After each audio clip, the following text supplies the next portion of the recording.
பகலில் குளிர்ச்சியான வேளையிலே ஆதாம் இடத்துல வந்து ஆண்டவர் பேசுவார். இந்த ஒரு மகிமையான அந்த உறவை ஆதாம் இழந்து விட்டான். பிறகு நீங்க பார்க்கும்போது 662 வயசு ஆதாமுக்கு இருக்கும்போது தான் ஏனோக்கு பிறகுறான்.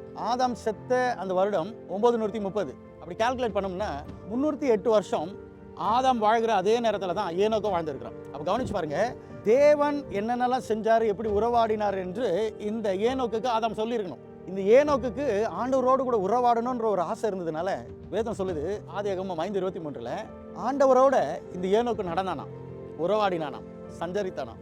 வேதம் சொல்லுது, தேவன் அவனுக்கு 365 வயது இருக்கும்போது அவனை எடுத்துட்டார், ஆண்டவர் கொண்டு போயிட்டாராம்.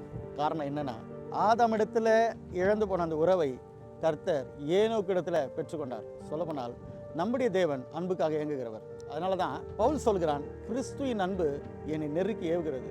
இதை படிக்கும்போது நினச்சி கூட பார்க்க முடியல.